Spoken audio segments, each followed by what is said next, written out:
n'étais jamais montée sur un bateau d'aviron, donc c'est vraiment une super aventure.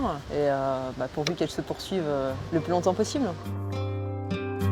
Erika est à l'entraînement avec Bastien, un sparring partner de son club d'Amiens. La jeune femme fait partie des 9 rameurs français paralympiques.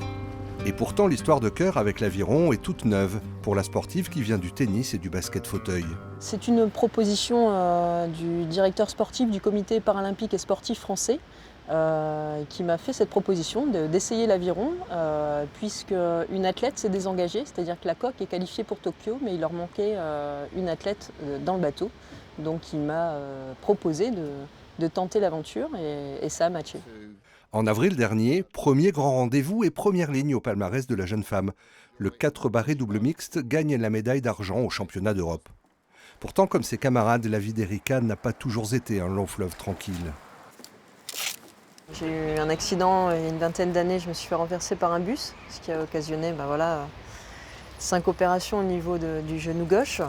Et puis reconstruction, tout s'est très bien passé, puisque j'ai été moniteur de sport dans l'armée de l'air, donc pour preuve que ça roulait pour moi. Et malheureusement, un deuxième accident fin 2013, un accident de travail. Alors je ne vous cache pas qu'il y a eu une phase très compliquée, de 5 ans de descente au fond du trou, mais c'est le sport qui m'a permis de me raccrocher à quelque chose et de nouveau pouvoir me dépenser sur un terrain de sport. À l'approche des JO, l'intensité monte. Les athlètes suivent une préparation spécifique, adaptée à leur sport et leur handicap.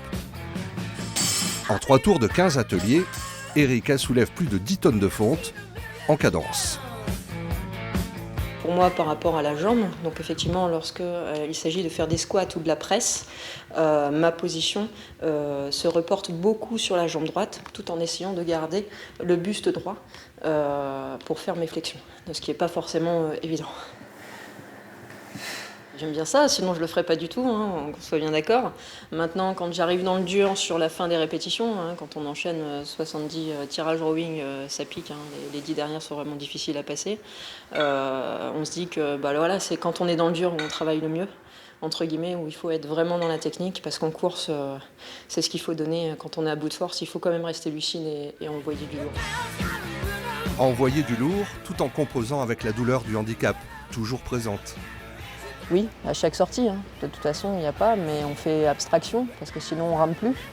Donc après, il y a des périodes, il y a des hauts, il y a des bas, je pense comme tout athlète. Mais maintenant, il faut savoir aussi écouter son corps et lever le pied quand c'est nécessaire.